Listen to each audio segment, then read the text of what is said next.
Top quality और consistent performance के लिए सिर्फ सिल्वर पंप नाम याद रखना।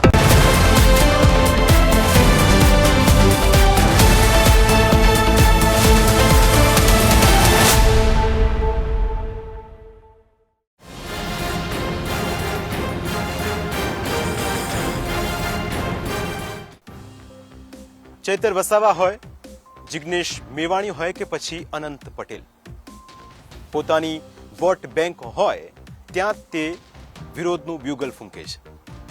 પણ નવસારીની ઘટના ખૂબ જ હેરાન કરનારી છે. સવાલ એ થઈ રહ્યો છે કે જે જગ્યાએ ધારાસભ્યોએ બોલવાનું હોય ત્યાં આ ધારાસભ્યો કેમ મૌન રહે છે?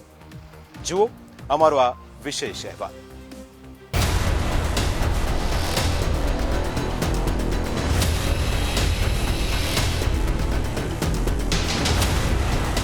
આદિવાસી યુવકની બર્બરતાપૂર્વક હત્યાથી હડકંપ.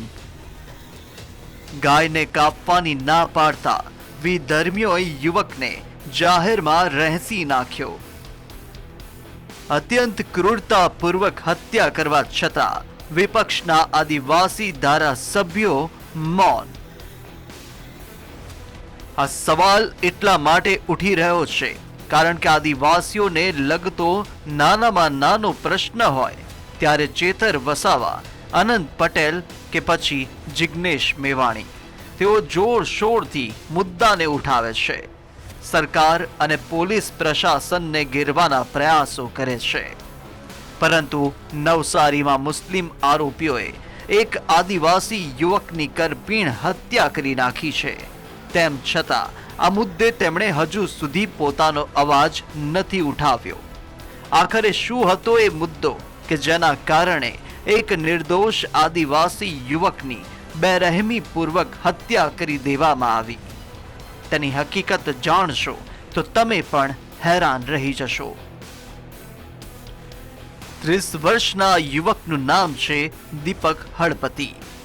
તે નવસારી જિલ્લાના જલાલપોર નજીક આવેલા ડાભેલ ગામનો રહેવાસી છે. દીપકના પરિવારનો આક્ષેપ છે કે 15 ડિસેમ્બરના રોજ મુસ્લિમ સમુદાયના કેટલાક યુવકોએ દીપકને ગાય કાપવા માટે પોતાની સાથે આવવા કહ્યું હતું, જેની ના પાડતા મુસ્લિમ સમુદાયના યુવકો દીપક ઉપર તૂટી પડ્યા હતા. ગામમાં જ રહેતા હસન મહમ્મદ એકલવાયા, તેનો સગીર દીકરો અને એક અન્ય સગીરે ભેગા મળીને પહેલા તો દીપકને જાતિ વિષયક અપશબ્દો ઉચ્ચાર્યા, તેનું જાહેરમાં અપમાન કર્યું અને ત્યારબાદ તેને ઢોળ માર માર્યો. આરોપીઓ દીપક ઉપર બેરહેમીપૂર્વક તૂટી પડ્યા. શરીરનું એક પણ એવું અંગ ન હતું કે જ્યાં દીપકને માર મારવામાં ન આવ્યો હોય. આખરે ગંભીર રીતે ઇજાગ્રસ્ત થયેલા દીપકને સારવાર માટે હોસ્પિટલમાં લઈ જવાયો, જ્યાં સારવાર દરમિયાન તેણે દમ તોડ્યો.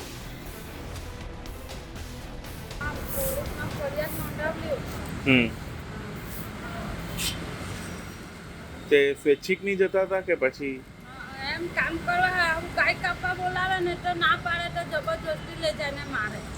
બરાબર. મૃતક દંપતીની પત્નીનો આક્ષેપ છે કે આરોપીઓએ ફક્ત દીપક જ નહીં પણ તેને પણ માર માર્યો હતો, જેને પગલે ગૌરક્ષકોએ જિલ્લા પોલીસને આવેદનપત્ર આપીને રજૂઆત કરી હતી.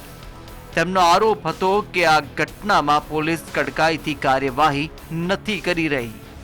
તેમણે આક્ષેપ કર્યો હતો કે આ મામલે પોલીસે કોઈ મોટી કાર્યવાહી નથી કરી. અત્યાર સુધીમાં કોઈ એક્શન કંઈ દેખાય નહીં મળે. બરાબર. તો અમારી માંગણી એવી છે કે આ બધાને લઈને અને આ લોકોનો વરઘોડો નીકળે, કારણ કે અમારો વારે ઘડીએ આદિવાસીનો જે સમાજના પર અત્યાચાર થઈ રહ્યો છે. જે આરોપી આમાં ઇન્વોલ્વ નથી એ લોકોના બધાના નામ ઉમેરા થાય સાહેબ, અને આ લોકોનો જાહેરમાં વરઘોડો નીકળે સાહેબ. અને એક જેના ઉપર એક ફરિયાદ હોય ને એના ઉપર ગુચ્છી ટોક દાખલ થાય છે, અને ગુચ્છી ટોકની કમિટમેન્ટ બી અમને પોલીસ પાસેથી જોશે. ત્યારબાદ મરોલી પોલીસે આરોપીઓ સામે એટ્રોસિટી એક્ટ મુજબની ફરિયાદ નોંધી હતી અને ગણતરીના કલાકોમાં જ આરોપીઓને ઝડપી પાડ્યા હતા. આમાં ટોટલ 3 આરોપીની નામજોગ ફરિયાદ છે. એમાં એક અજાણ્યો ઇસમ હતો. તો જે મેઇન આરોપી હતો એ મેજર છે, તો એમની ધરપકડ થઈ ચૂકેલી છે. એમના 2 દિવસના રિમાન્ડ પણ પૂરા થયેલ છે અને હાલ એ જ્યુડિશિયલ કસ્ટડીમાં છે. અને બાકીના જે 2 બાળકો છે એ બંને માઇનર છે. તો જ્યુવેનાઇલ જસ્ટિસ બોર્ડના કાર્યવાહી અંતર્ગત એક બાળકને મતલબ જે કાયદાના સંઘર્ષમાં આવેલ બાળક છે, તો એમનું કાયદેસરના પગલાં 2 દિવસ પહેલાં લેવામાં આવેલ છે અને હાલમાં તે ચાઇલ્ડ ઓબ્ઝર્વેશન હોમમાં છે. જે એક બાકીનો જે કાયદાથી મતલબ સંઘર્ષમાં આવેલો કિશોર હતો, જે એમની ધરપકડ ટાળતો હતો, તો એમને પણ આજે કાયદેસરની કાર્યવાહી કરવામાં આવશે. આદિવાસી પરિવાર ઉપર આફત આવી પડતા હંમેશા જે નેતાઓ પોતાનો અવાજ ઉઠાવતા હોય છે તે તો આ મામલે ચૂપ હતા, પરંતુ બીજેપી સાંસદ ધવલ પટેલે પોતાની ફરજ જરૂર અદા કરી. તેઓ પરિવારના ઘરે પહોંચ્યા, અંતિમ દર્શનથી લઈને અંતિમ ક્રિયા સુધી પરિવારની સાથે રહ્યા. મૃતકની નનામીને કાંધ પણ આપી. તેમણે આ મામલે ચેતર વસાવા અને અનંત પટેલ ઉપર નિશાન સાધ્યું. તેમણે આક્ષેપ કર્યો કે પોતાની વોટ બેંક જોખમાઈ જતી હોવાના કારણે તેઓ આ મુદ્દે આગળ આવતા નથી. તો મારો સવાલ એ છે કે અમુક લોકો આદિવાસી સમાજના મસીહા બનીને ફરે છે, ચાહે નવસારી હોય, ઉમરગામ હોય કે પછી અંબાજી હોય, દર જગ્યાએ પહોંચી જાય છે.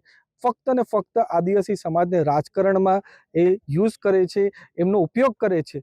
પણ આજે જ્યારે વિધર્મી યુવાનોએ અમારા આદિવાસી સમાજના યુવાનની હત્યા કરી, ત્યાં કેમ નથી આવતા? એનું કારણ છે કે એમનું વોટ બેંક જોખમાઈ જાય.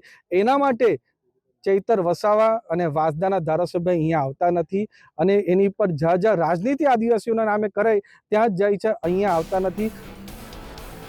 આ પ્રકરણમાં આદિવાસી યુવક અને તેના પરિવારની વારે ચેતર વસાવા કે અનંત પટેલ ના આવતા સાંસદે વોટ બેંકનો સવાલ ઉઠાવ્યો, કારણ કે આરોપીઓ મુસ્લિમ સમુદાયના છે. જો તેમના વિરુદ્ધમાં જાય તો તેમની વોટ બેંકને નુકસાન થાય, અને એટલે જ કદાચ તેઓ યુવક અને તેના પરિવારની વારે ન આવ્યા. પરંતુ જનપ્રતિનિધિઓએ એ વાત યાદ રાખવી જોઈએ કે તેમના વિસ્તારમાં આવતા દરેક સમાજ તેમના માટે સરખા છે. વોટ બેંક માટે સામાજિક ભેદભાવ રાખવો તે સહેજ પણ યોગ્ય નથી. જીગર નાયક, ન્યૂઝ કેપિટલ, નવસારી.